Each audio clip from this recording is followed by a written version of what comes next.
오늘 이 저녁 우리에게 주시는 하나님의 말씀은 여호수아서 1장 1절에서 9절까지의 말씀입니다.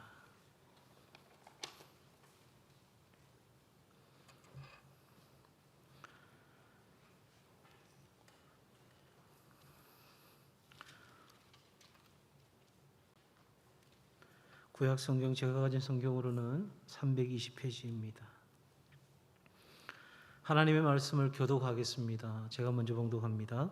여호와의 종 모세가 죽은 후에 여호와께서 모세의 수종자 눈의 아들 여호수아에게 말씀하여 이르시되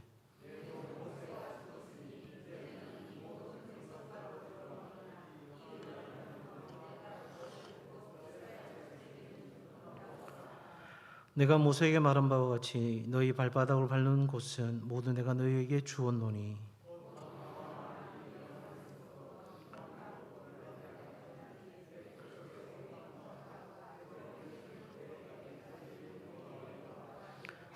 내 평생에 너를 능히 대적할 자가 없으리니 내가 모세와 함께 있었던 것 같이 너와 함께 있을 것임이니라. 내가 너를 떠나지 아니하며 버리지 아니하리니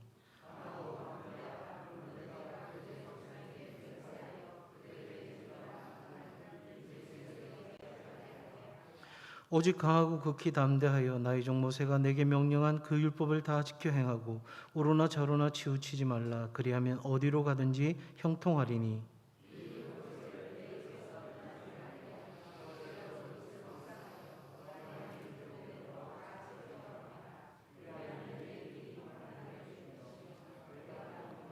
함께합니다. 내가 내게 명령한 것이 아니냐? 강하고 담대하라. 두려워하지 말며 놀라지 말라.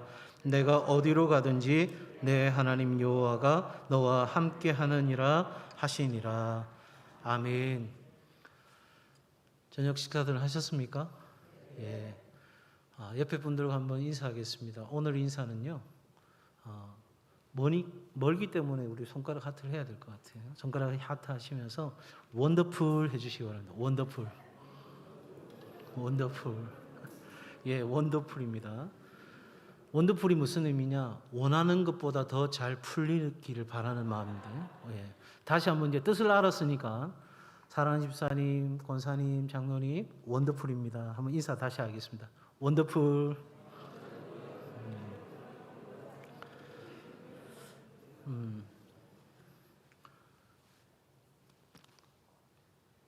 여러분이 살아오시면서 가장 후회스러운 장소가 혹시 있습니까? 아이고 내가 그때 그 장소에서 그 인간 안 만났으면 이래 고생 안 할 텐데. 예. 웃음소리가 조금 더 큰 거 보니까 예. 우리 남자분들은 후회함이 없는 것 같고 여자분들은 조금 후회함이 있는 것 같습니다.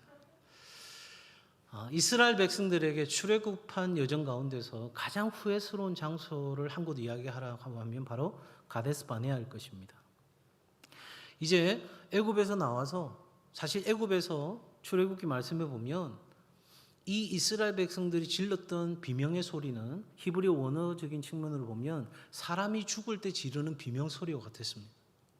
하나님, 정말 마지막 죽기 일보 직전에 다다른 사람의 비명소리 같은 비명을 하나님 앞에 질렀고 하나님은 이 이스라엘 백성들을 애굽에서 출애굽시켰습니다. 그리고 2년이라는 생활을 하고 난 뒤에 이 가데스 바네아에 이르렀는데 거기서 바로 가나안을 앞에 두고 그토록 아브라함에게 약속하셨던 그 가나안을 앞에 두고 이스라엘 백성들이 12명의 정탐꾼을 벌이고 난 뒤에 불순종에 엄청난 죄를 짓습니다. 그리고 하나님께서 그 가나안 바로 앞 가데스 바네아에서 다시 38년을 광야 생활로 돌립니다. 그 38년, 그래서 토탈 40년의 광야 생활을 마치고 이제 가나안 앞에 있는 가데스 바네아에 여호수아와 이스라엘 백성들이 서 있는 거예요. 여러분 어떤 마음이었을까요? 더군다나 오늘 이 본문에 보면 이제 모세는 죽었고 그 출애굽할 때의 1세대들은 다 죽었습니다. 이제 그 광야 생활을 함께 했던 이 여호수아와 이스라엘 백성들이 이 가나안 앞에 있는 가데스 바네아에서 하나님의 약속이 성취되어지는 이 상황을 목도하는 것입니다. 그게 바로 여호수아서의 이야기입니다. 그리고 이제 이 이스라엘 백성들이 가나안에 들어가서 그 가나안 땅에 있었던 우상과 그리고 음란을 몰아내고 하나님의 뜻이 이루어지는, 하나님 나라가 그 땅 가운데 이루어지는 하나님 나라 운동을 위하여 하나님이 부르신 그 사명을 감당해야 될 엄중한 그 상황 가운데 놓여 있습니다. 그래서 여러분, 이 여호수아 말씀과 신약에 있는 사도행전 말씀은 이 하나님 나라 운동이 어떻게 이루어지는지, 하나님께서 이스라엘 백성들을, 신약의 교회를 어떻게 세워 가시는지, 그래서 그 땅 가운데 어떤 놀라운 일들을 행하시는지를 보여주는 같은 맥락에서 우리가 바라볼 수 있는 그런 책이기도 합니다. 자, 여러분, 지금 여호수아 입장에서는 지금까지 그를 이끌어 주었고 인도해 주었던 멘토, 리더인 모세가 죽었습니다. 그리고 하나님께서는 자신에게 그 이스라엘 백성들을 이끌어 가도록 불러주신 거예요. 그러면 이 여호수아 입장에서는 굉장히 지금 두렵기도 하고 당황스럽기도 할 것입니다. 왜냐하면 지금까지 모세가 자신의 삶의 기준이었습니다. 물론 하나님이 궁극적으로 계시지만 그러나 모세가 말하는 것을 따라서 행하면 되었던 것입니다. 그게 하나의 표준이었습니다. 그것이 여호수아의 일상이었습니다. 특별히 우리가 잘 아는 것처럼 여호수아는 모세의 수종자였습니다. 그냥 모세를 따르면서 모세를 잘 섬기던 사람이었습니다. 그런데 이제 모세가 죽고 하나님이 불러주셨을 때 이 여호수아에게 있어서는 바로 지금 이 상황이 뉴노멀인 거예요. 제가 뭐 영어를 좋아해서 또 영어를 잘하기 때문에 영어 단어를 쓰는 게 아니라 우리 일상에 이 단어들이 회자되고 있고 내용들이 말해지고 있기 때문에 어른들이 좀 불편하셔도 제가 영어를 그대로 표현합니다. 뉴노멀, 새로운 기준, 새로운 표준이 필요한 이 시대를 여호수아가 맞이했습니다. 뿐만 아닙니다, 여러분. 이스라엘 백성들 한번 생각해 보십시오. 지금까지 40년 동안 광야 생활을 했습니다. 그런데 이 광야 생활을 이제 마무리하고 가나안 땅에 들어가서 정착민으로 살아간다는 건 완전히 다른 기준이 필요하겠죠. 그죠? 지금 제가 말씀드리는 것은 하나님이 우리의 기준이시다 하는 그 내용 말고요. 일상의 삶을 살아가는 데 있어서 여러 가지 굉장히 다른 일들이 펼쳐지는 겁니다. 우리는 어떻습니까? 여러분, 우리는 지금 코로나 이전과 코로나 이후에 완전히 다른 삶을 살게 될 것이라고 많은 사회학자들과 과학자들이 이야기하고 있습니다. 그도 그럴 것이, 여러분 참 안타까운 것은 이 코로나가 지나고 나면 질병 X라고 불리는, 그러니까 뭐라고 명명할 수는 없지만 또 다른 바이러스나 이런 여러 가지 전염병들이 우리에게 찾아올 거라는 걸 우리는 직감적으로 생각할 수 있습니다.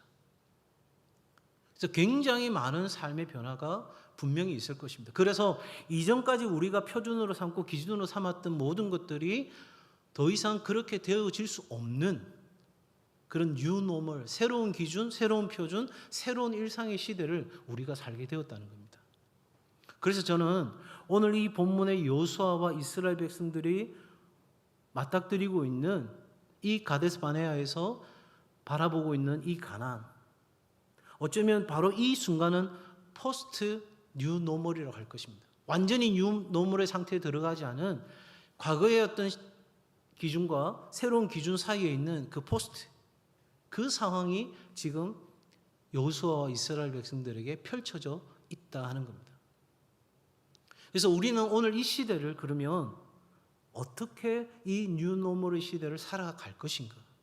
또 우리 앞에 이 예측할 수 없는 상황 가운데 놓여 있는 이 미래의 삶을 우리가 어떻게 개척해 나가고 정말 이 시대에 이끌려가는 것이 아니라 시대를 이끌어가는 삶을 살 수 있을까? 저는 오늘 이 본문을 통해서 그 의미들을 한번 생각해 보고자 합니다. 여러분, 먼저는 이 약속하신, 하나님이 여호수아와 이스라엘 백성들이 약속하신 이 약속의 땅, 뉴노멀의 시대는요, 첫 번째로 잘 준비되어 있는 포장된 선물이 아니라는 것입니다. 6절 한번 보시겠어요? 6절 같이 읽습니다. 시작. 강하고 담대하라. 너는 내가 그들의 조상에게 맹세하여 그들에게 주리라 한 땅을 이 백성에게 차지하게 하리라. 아멘. 여러분, 오늘 이 본문에 하나님은 여호수아에게 위로와 능력의 말씀을 주십니다. 강하고 담대하라는 것입니다. 마음을 굳세게 하라는 것입니다. 왜 그렇습니까? 앞으로 펼쳐질 상황들이 매우 불안하고 두려울 수 있기 때문입니다. 하나님께서 여호수아에게 야 쓸데없는 생각하지 마, 정신 똑바로 차려, 이렇게 이야기하는 것이 아니라 오늘 여기 있는 6절의 말씀처럼 강하고 담대하라 이야기하는 이유는 뭡니까? 강하고 담대할 수 없는 일들이 펼쳐질 것이기 때문에 하나님께서 먼저 말씀해 주시는 거예요. 우리도 마찬가지입니다. 예측할 수 없는 이 뉴노멀의 시대에 우리가 어떻게 대처할 수 있을까? 여러분, 이 코로나19가 우리에게 찾아올 줄 예상하셨습니까? 또 찾아왔다 한들 이렇게 우리의 삶을 2년 동안 정말 황폐하게 만들 줄 누가 알았겠어요? 여러분, 이 약속의 땅에는 위기와 기회가 공존합니다. 위험과 축복이 공존합니다. 적어도 이 가나안에 들어가는 이스라엘 백성들에게 있어서 중요한 것은 변화는 하되 변질되어서는 안 되고 그들과 더불어 살아갈 수밖에 없는, 하나님은 그들을 내어 쫓으라 했으나 나중에 보면 이스라엘 백성들이 그들과 함께 살잖아요. 그러면 그들 가운데서 거룩한 삶을 유지해가고 그들이 하나님을 예배하는 예배자로서의 삶을 유지해 가야 되는데 그들이 나중에 혼합되어지고 뒤섞이는 일이 일어나는 거죠. 하나님은 그걸 원치 않으십니다. 우리가 이 시대 속에서 변화는 필요하되 변질되지 아니하고 이 시대와 함께 더불어 살아가지만 혼합되지 않고 거룩함을 지키며 용기와 끈기를 가지고 이 하나님이 우리에게 준비해 놓으신, 비록 예쁘게 포장된 선물은 아니라 할지라도 우리는 그 새로운 시대를 맞이하는 것입니다. 그럼에도 여러분, 다소 거친 것 같고 다소 좀 불편하고 어려운 이 상황은 그럼에도 불구하고 하나님이 보증하시는 하나님의 선물입니다. 여러분, 예레미야 29장 11절 말씀에서는 이렇게 이야기하죠. 너희를 향한 나의 생각은 재앙이 아니라는 거예요. 내가 너희에게 주고 싶은 것은 평안이요 미래에 대한 소망이라고 말씀하시는 거예요. 여러분, 그건 예레미야에게만 말씀하신 것이 아니라 하나님께서 이스라엘 백성들과 오늘을 살아가는 우리 모두에게 동일하게 말씀하고 있는 거예요. 하나님이 우리에게 주고 싶은 것은 생명과 더 풍성케 하려는 것이지 우리의 삶에 재앙을 주고 싶으신 것이 아니라는 사실입니다. 그러기에 여러분, 이사야 선지자는 이렇게 말합니다. 두려워하지 마십시오. 놀라지 마십시오. 하나님이 우리를 굳세게 할 것입니다. 하나님이 우리를 도와줄 것입니다. 여러분, 우리가 잘 아는 이 이사야서 41장 10절은 신학자 알렌 레드패스라고 하는 사람에 의하면 이 이사야 41장은 성경 가운데서 주님의 확실한 약속을 가장 잘 표현하는 성경의 장이라고 합니다. 왜냐하면 이 41장에서 하나님이 하겠다, I will, 내가 이런 의지를 가지고 있다는 것을 14번이나 반복하고 계세요. 나 반드시 이렇게 할 거야. 반드시 너를 도와줄 것이고 반드시 너를 굳세게 할 것이고 반드시 너를 물 가운데로 지나가게 할 것이고 불 가운데로 피하도록 내가 너와 함께 할 것이다. 하나님께서 계속적으로 의지적으로 말씀하시는데, 여러분, 이사야에게 말씀하시고 예레미야에게 말씀하셨던 그 하나님이 지금 여호수아에게 말씀하시고 이스라엘 백성들에게 말씀하시고 저와 여러분에게 말씀하시는 줄로 믿습니다. 여러분, 그러기에 하나님이 보증하시는, 그냥 우리가 생각하는 막연한 미래는 두려울 수 있어요. 불안할 수 있어요. 불편할 수 있어요. 그러나 하나님이 보증하시는 그 미래는 우리에게 주어지는 선물인 줄로 믿습니다. 비록 뉴노멀의 시대가 우리 앞에 굉장히 부담감으로 찾아온다 할지라도 우리 어르신들이 야, 앞으로 이 세상을 어떻게 살아가야 돼? 지금 이 과학의 변화와 정보 속도의 변화는 우리의 지금 살아온 세월과 거의 견줄 수가 없을 만큼 그렇게 급하게 돌아가고 있는데 어떻게 살아가지? 여러분, 걱정보다는 하나님이 보증하시는 그 미래를 선물로 받는 은혜가 있으시기를 바랍니다. 그럼에도 불구하고 이 약속의 땅은요, 궁극적으로 하나님의 선물이긴 하지만 이스라엘 백성들이 싸워서 얻어야 하는 땅이기도 했습니다. 그러니까 이 뉴노멀의 시대가 우리에게 있어서는 하나님이 우리에게 준비해 주시는, 보증해 주시는 그 선물이기도 하지만 우리가 이렇게 치열하게 살아내어야 되는 상황이기도 합니다. 그러니까 이스라엘 백성들이 이 가나안에 들어가기 위해서는 필연적인 전투가 있어요. 이런 생각 드시지 않아요? 그러면 그렇지, 공짜로 주는 법이 없어. 혹시 이런 생각 들지 않으세요? 여러분, 그런데 가만히 돌아보면 이 영적 전쟁은 이미 끝난 것입니다. 그러니까 전쟁은 끝이 났다고요. 전쟁은. 그런데 우리가 살아가는 삶의 현장에 크고 작은 전투들이 남아 있는 거예요. 그러니까 이런 거예요. 6.25 전쟁이 있는데 그 6.25 전쟁 안에 수많은 전투들이 있었잖아요. 낙동강 전투, 무슨 전투 있잖아요. 그죠? 그러니까 하나님이 모든 사단의 권세를 깨뜨리시고 예수 그리스도가 십자가에서 죽으시고 부활하신 후에 모든 영적 전쟁은 끝이 났습니다. 그런데 우리가 일상을 살아가면서 치러야 될 영적 전투들이 있다, 이 말입니다. 그런데 바로 그 영적 전투 가운데서 우리에게 역사하시고 친히 그 전투를 싸우시는 하나님이 계시기에 우리는 능히 그 모든 전투에서 이기게 될 줄로 믿습니다. 그러니까 두려워할 이유가 없는 거죠. 한번 해볼만 하지 않아요, 여러분? 야, 어떻게 하지? 내가 지면 어떡하지? 걱정 마세요. 우리 뒤에 누가 있어요? 하나님이 계세요. 제가 어릴 때 있잖아요, 제일 부러운 녀석이 누구냐면 형이 있는 녀석들이었어요. 동네에서 간혹 권투시합을 하거든요. 권투시합을 하는데 제가 그래도 제 원래 지론이 그거예요. 맞지도 말고 때리지도 말자. 예, 굉장히 진지하게 받으시네요. 예. 그런데 권투를 하다 보면 제가 그래도 좀 이기잖아요. 그럼 여지없이 상대편에 형이 있으면 그 형이 등장하는 거예요. 그럼 어떻게 될까요? 저만 얼반 맞고 울 듯 안 울 듯 하면서 권투장갑을 벗고 나갑니다.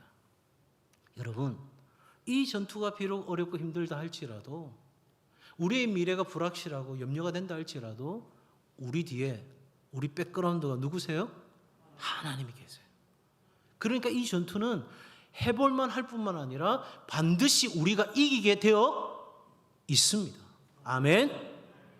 이때는 아멘을 좀 크게 하셔야 되는데.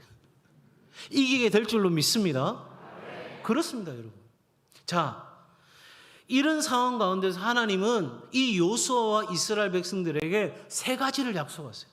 우리가 왜 이길 수 있다고 제가 호언장담하는지, 왜 걱정하실 필요가 없다고 이야기하는지, 하나님이 주신 이 세 가지의 약속 때문에 그렇습니다. 첫 번째 약속은 뭐냐? 여러분 5절과 9절 말씀 한번 보시겠어요? 5절에 내 평생에 너를 능히 대적할 자가 없으리니 내가 모세와 함께 있었던 것 같이 너와 뭐하리라? 함께 있을 것이라. 자, 9절에도 봅니다. 9절에도 내게 명령한 것이 아니냐, 강하고 담대하라, 두려워하지 말며 놀라지 말라, 내가 어디로 가든지 내 하나님 여호와가 너와 함께 하느니라. 할렐루야. 하나님이 주시는 첫 번째 약속은 뭐냐면 하나님이 우리와 함께 하신다는 거예요. 여러분, 독수리가 날개를 펴서 그 새끼를 보듬고 돌보듯이 하나님이 친히 우리를 돌보시고 우리와 함께 하십니다. 마태복음 28장 19절 20절 우리 잘 알죠? 볼지어다 내가 세상 끝날까지 너희와 항상 함께 있을 것이다. 여러분, 하나님이 우리와 함께 하신다고 약속하시는 거예요. 제가 어릴 때 좀 여러 가구들이 사는 좀 어려운 상황이 있었습니다. 아버지가 사업에 좀 실패를 하고 일제시대 때 여관으로 사용했던 곳을 이제 집으로 개조해서 여러 사람들에게 세를 내어준 그런 집에 이제 제가 살 때가 있었습니다. 근데 그나마 그 상황 속에서 좀 괜찮게 산다고 주인 할머니 집에 있는 옆에 방을 부모님들이 이제 얻으신 거예요. 근데 문제는 뭐냐면 화장실이 저 끝에 있는 거예요. 지금 어릴 때 제 생각으로는 거의 100m 정도 있었던 것 같아요. 어릴 때 제 생각입니다. 목사님 뻥치시네 하지 마시고 어릴 때 제 생각에는 한 100m까지 있는 것 같아요. 문제는 해가 있을 때는 상관이 없어요. 근데 밤에 이 화장실을 가고 싶을 때가 생기잖아요. 그럼 다리가 후달달거리기 시작하는 거예요. 그러면 제가 장남이거든요. 제 밑에 여동생 둘이가 있어요. 그러면 제 바로 밑에 여동생이 참 순진하고 참 착해요. 그 둘째한테 화장실 좀 같이 가자. 화장실 좀 같이 가자. 그리고 이제 둘이서 가는 겁니다. 하여튼 그 100m를 말입니다. 그리고 앞에 세워놓습니다. 그리고 저는 볼일을 보러 들어가서 소리가 안 나면 묻습니다. 야, 거기 있냐? 그래, 있다, 빨리 봐라. 이제 그런데 지금 가만히 생각해 보세요. 제가 무서울까요? 저희 동생이 무서울까요? 저희 동생이 훨씬 더 무섭겠죠. 근데 저는 그거 필요 없고 내가 지금 급하니 니라도 앞에 서 있어야 된다. 제가 그때 일을 가만히 생각해 보면 별 힘도 없는 제 동생이 제 앞에 저와 함께 있어도 제가 든든한데 하나님이 나와 함께 하신다. 이 세상 만물을 지으시고 지금도 섭리하시는 그 살아계신 하나님이 다른 누구도 아닌 저와 여러분과 함께 한다면 여러분, 우리 능히 이기게 될 줄로 믿습니다. 두 번째 약속은 뭐냐면 하나님이 우리에게 늘 말씀으로 인도하시겠다 하는 것입니다. 여러분, 오늘 7절과 8절의 말씀에 보면 모세가 내게 명령한 그 율법을 다 지켜 행하고 우로나 좌로나 치우치지 말라. 그리하면 어디로 가든지 형통하리니 이 율법책을 내 입에서 떠나지 말게 하고 주야로 묵상하고 기록된 대로 다 지켜 행하라. 자, 여러분, 하나님은요 모세에게 말씀하신 것처럼 여호수아에게도 직접 계시로 말씀하실 수 있었습니다. 그럼에도 불구하고 하나님은 기록된 율법의 책으로 이 여호수아에게 말씀하기로 결정하신 거예요. 굉장히 중요한 포인트입니다. 오늘날 자꾸만 우리가 어떤 하나님의 음성을 듣는다. 저도 제가 예수전도단이라는 선교단체에서 훈련받았기 때문에 그 하나님의 음성을 듣는 법에 대해서 훈련도 했고 또 훈련을 가르치기도 했습니다. 그런데 우리가 어떤 특별한 계시의 말씀을 받는 것이 아니라 주어진 이 성경의 말씀 안에서 하나님의 뜻을 발견해 가는 것입니다.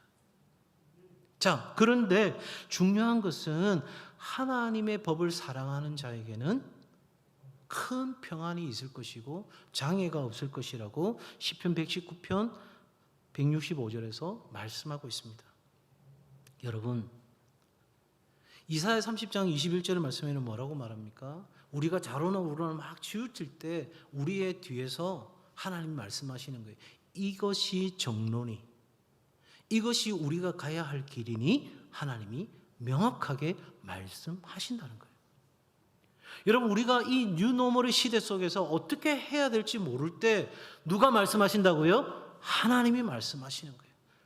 어제도 오늘도 내일도 영원히 살아계신 그 하나님이 모든 천지 만물을 알고 계시는 전지전능하신 그 하나님이, 무소부재하신 그 하나님이 우리에게 친히 이 성경의 말씀을 통하여 우리가 가야 할 길을 명확하게 보여주십니다.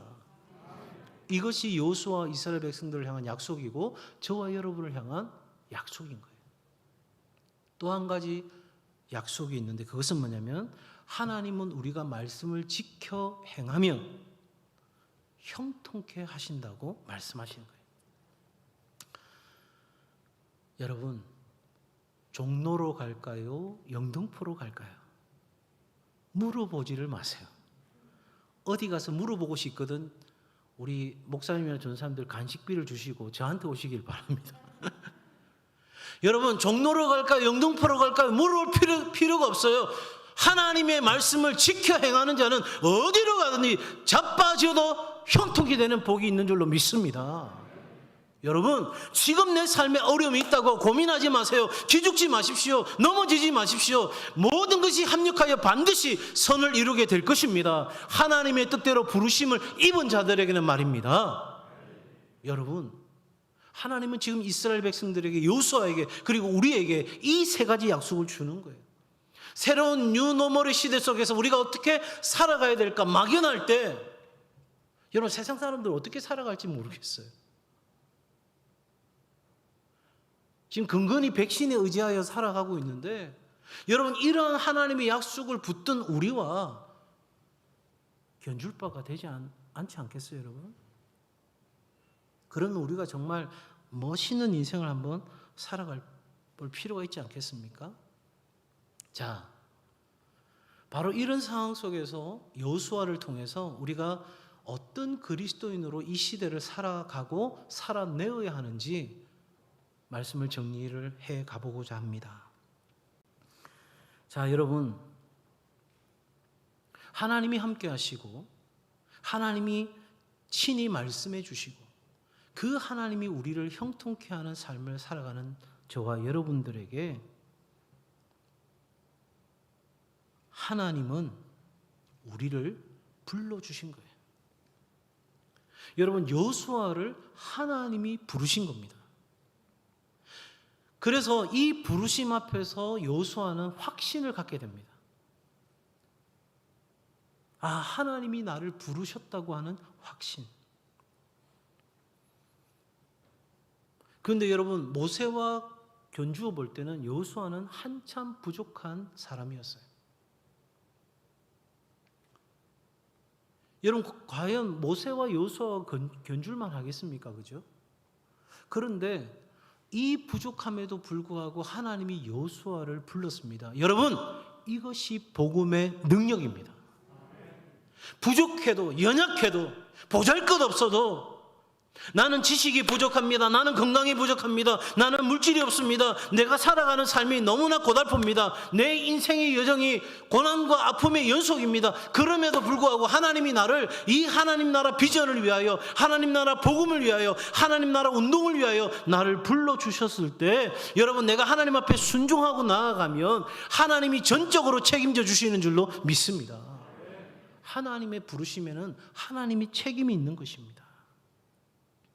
그러기에 우리는 이 시대를 하나님의 부름을 확신하고 그 부르심 앞에 온전한 순종으로 나아가야 할 것입니다. 두 번째는 여러분, 하나님 앞에서 끊임없이 자신을 준비해야 합니다.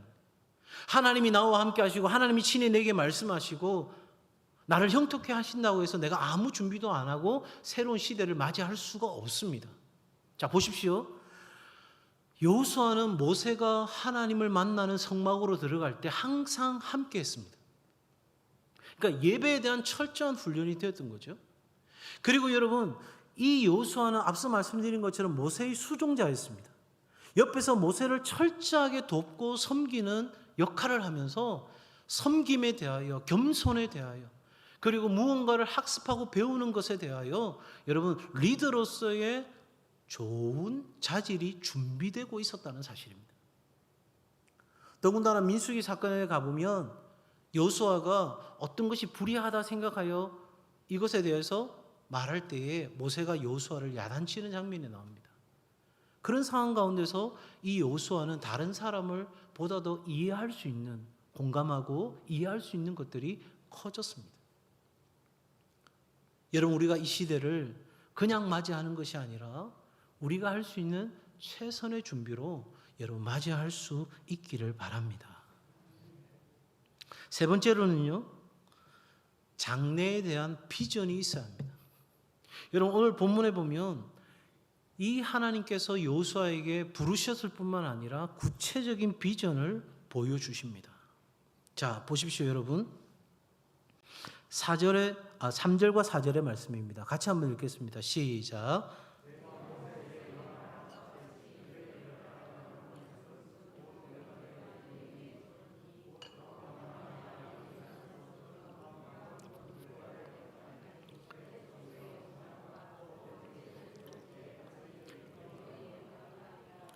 아멘.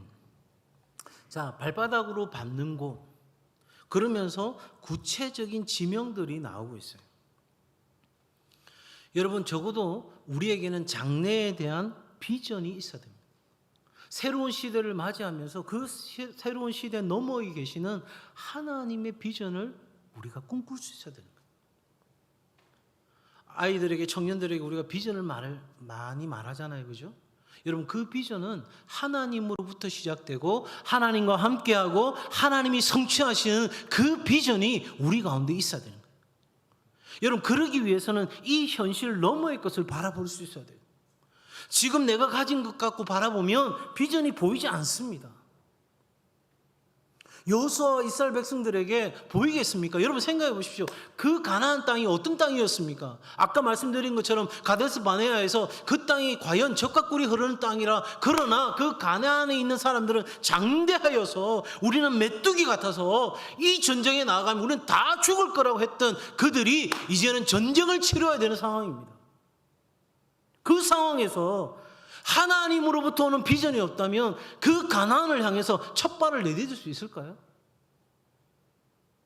여러분, 하나님으로부터 오는, 내 생각, 내 능력, 내 지혜, 내 지식이 아닌 하나님으로부터 오는 그 장래에 대한 비전이 있을 때 우리는 나아갈 수 있게 되는 겁니다. 여러분, 비전과 꿈이 다른 것은, 비전은, 꿈은 막연한 기대입니다. 아, 이렇게 되었으면 참 좋겠어. 여러분, 비전을 세울 때는 그 꿈부터 시작이 되겠죠. 그런데 이 비전은요, 북극성과 같은 거예요. 나침판과 같은 것입니다.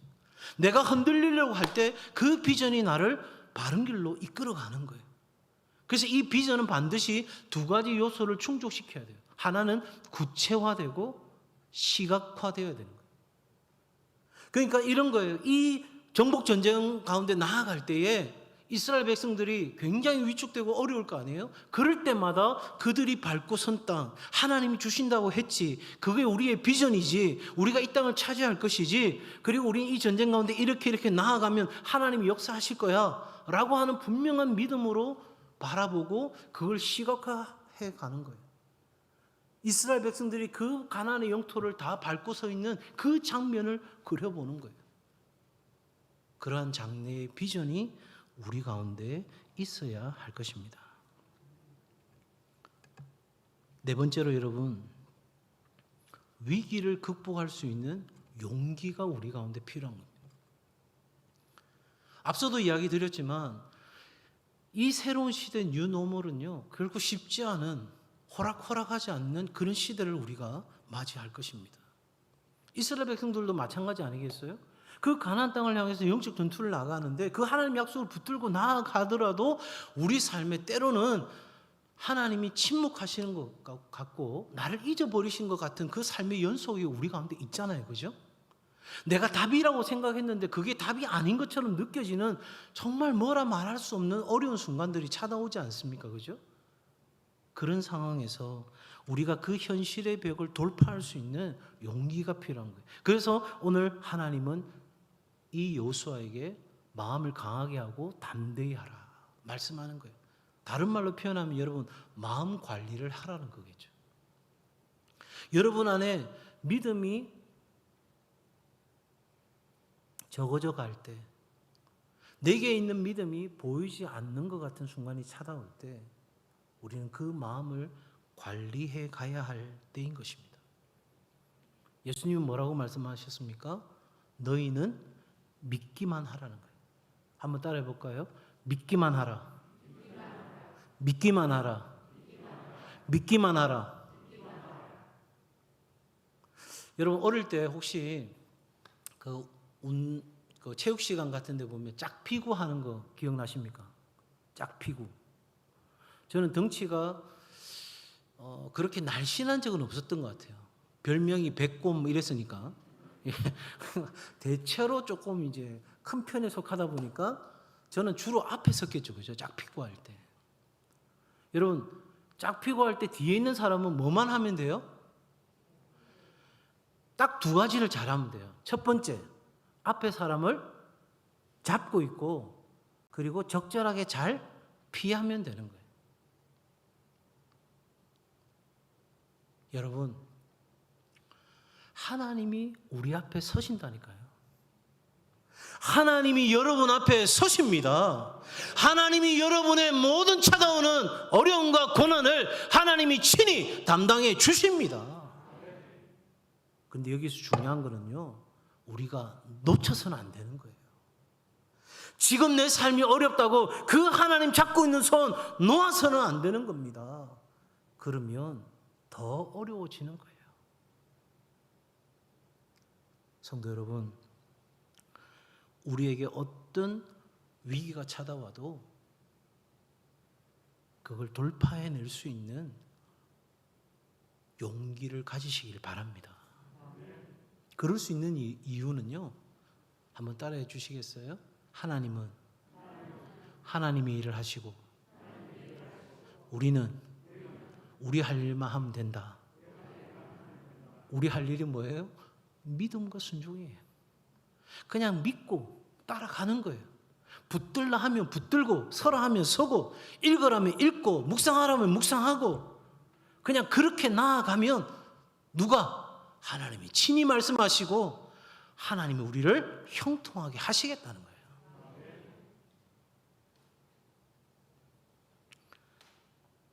여러분, 그러기에 우리는 이 하나님의 임재를 지속적으로 경험할 수 있어야 합니다. 여호수아는 그 시내산에 모세와 함께 올랐을 때 6일 동안 하나님의 그 놀라운 임재를 경험했습니다. 그리고 34일 동안 자신에게 임재했던 그 하나님을 홀로 단독자로, 고독자로 하나님 앞에 서서 깊은 묵상의 시간을 가졌습니다. 저는 이렇게 생각합니다. 여호수아를 여호수아 되게 만들었고 여호수아로 하여금 모세의 뒤를 이어서 위대한 리더가 되게 한 것은 바로 그때 경험했던 하나님의 임재였다. 저는 이렇게 정의하고 싶어요.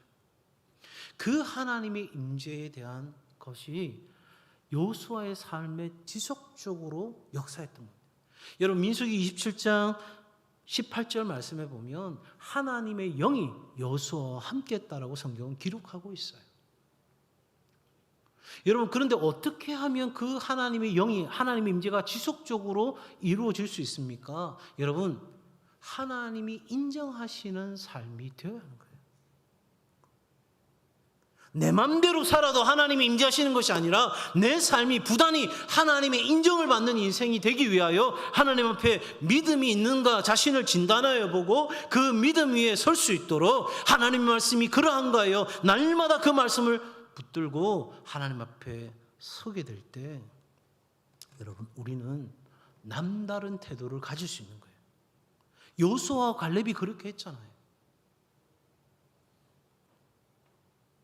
더 나아가서 여러분, 끝으로 우리가 이 뉴노멀의 시대를 살아가는 데 중요한 것은 하나님의 말씀 안에 거해야 한다 하는 것입니다.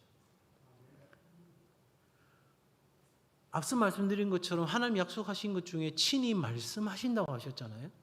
그래서 오늘 하나님께서 이 여호수아에게 첫 번째로 말씀하시는 것은 율법책을 내 입에서 떠나지 말게 하라는 겁니다. 여러분, 입에서 떠나지 않는 것은 뭐죠? 계속 과자를 먹고 있으면 뭐라고 하죠? 엄마들이 보통 아이들한테 입이 쉴 틈이 없다 이렇게 이야기하잖아요. 그죠? 또 계속 말하는 사람 보고 뭐라고 이야기하죠? 좀 입 좀 그만 좀 해라 이렇게 이야기하잖아요. 그죠? 입에서 떠나지 않는다는 것은 율법책의 말씀을 먹고, 그러니까 읽고 그 말씀을 말하는 것입니다. 여러분, 오늘 이 시대는 인재 전쟁의 시대입니다. 모든 기업들이 인재를 찾기 위해서 정말 수단과 방법을 가리지 않습니다. 그도 그럴 것이 인재 한 명이 100명분을 소화할 수 있다면 기업적으로는 그 한 사람을 선택하겠죠. 여러분, 인재가 되는 데 있어서 오늘 특별히 우리 어린 자녀들을 두고 있는 부모님들은 꼭 기억하십시오. 제가 이제 물론 다음 기회에 아이들과 그런 이야기들을 풍성히 나눌 기회가 있겠지만 인재가 되는 데 있어서 가장 중요한 세 가지가 있어요. 첫 번째는 인지력입니다. 다른 말로 표현하면 정보력입니다. 그래서 어릴 때부터 책 좀 읽어라, 책 좀 읽어라 하는 이유가 뭐예요? 여러분, 책을 10,000권을 읽은 사람과 1권 읽은 사람은 수준 차이가 날까 안 날까요? 지금 10,000권 안 읽어봐서 모르겠다는 표정으로 저를 보시는 것 같아요. 완전히 다르겠죠, 그죠? 그래서 오늘날 이 시대를 정보력의 싸움이라고 하잖아요, 그죠? 그래서 정보력, 인지력 이것을 가진 사람입니다. 근데 이것만 가지고 되느냐? 아니죠. 구슬도 깨어야 보배가 되듯이 여러분 사고력이 필요한 거예요. 사고력. 생각하는 힘이 필요한 거예요. 그러면 이게 왜 중요하냐면 인지력과 사고력이 합쳐지면 거기서 뭐가 나오냐면 예측력이 나와요. 예측력. 그러니까 우리가 남보다 조금 앞서 내다보면 굉장한 힘을 발휘하겠죠. 그죠? 근데 이것 가지고 우리가 인재라고 부르지 않아요. 마지막 뭐가 필요하냐면 실행력이 필요한 거예요. 실행력. 그래서 세상에서 인재를 이야기할 때는 세 가지 실행에 대해서 이야기합니다. 첫 번째는 일필휘지. 한번 쓰기 시작하면 순식간에 써내려가는 거예요. 청산유수. 한번 말하기 시작하면 쉴 틈 없이 이야기할 수 있는 능력을 갖췄어요. 여러분 아이들 대학 입시로 표현하자면 일필휘지 같은 경우에는 논술 같은 게 될 수 있겠죠. 청산유수는요 면접 같은 게 될 수 있겠죠. 그리고 세 번째 실행력에서 중요한 것이 지행합일. 아는 것과 행동하는 것이 일치되는 것. 그러니까 인지력과 사고력과 실행력을 갖춘 그 사람은 인재가 되는 거예요. 대학에 가서 뭐 하냐면 우리 함정님 너무 잘 아시겠지만 대학에 가서 쓰는 논문이 바로 이렇게 인지력과 사고력을 합해서 내가 하고자 하는 주제에 대한 글을 써내는 것이 논문입니다. 제가 뭘 말하려고 이렇게 거창하게 이야기했냐. 여러분 하나님의 인재도 마찬가지예요. 첫 번째 앞서 말씀드린 인지력. 하나님의 말씀을 읽는 거예요. 하나님의 말씀을 내 입에서 떠나지 않도록 읽는 거예요. 두 번째는 그 말씀을 주야로 뭐하라? 묵상하라. 생각하라는 거죠. 생각. 그 하나님의 말씀을 그리고 내 삶을 그 말씀에 비추어서 관찰하고 그렇게 비추어진 내 삶을 그 말씀을 하나님 안에서 해석해가고 해석한 그 말씀을 내 삶에 적용하도록 그렇게 해가야 한다는 거예요. 그런데 구약 성경에서 여러분 이 묵상이라는 단어는 사실은 그냥 생각하는 것으로 끝나는 것이 아니라 읊조리는 거예요. 읊조리는 거. 여러분 읊조리는 것이 뭡니까? 계속 말하는 거예요. 하늘천 따지 하는 것처럼 계속적으로 말하는 거예요. 제일 좋은 영성훈련 방법은요. 아침에는 묵상하고 저녁에는 영성일기를 쓴다면 우리는 아마도 굉장히 영적 유익함이 있을 겁니다. 마지막으로 하나님은 그 말씀을 좌로나 우로나 치우치지 말고 행하라는 것입니다. 무슨 말입니까? 여러분 지나치게 해서도 안 되고 그 말씀보다 더 많은 여러 규칙들을 만들어서 할 필요도 없고 또 그 말씀 중에 부분적으로만 어떤 걸 지키고 행하는 그런 일도 해서는 안 되는 것이고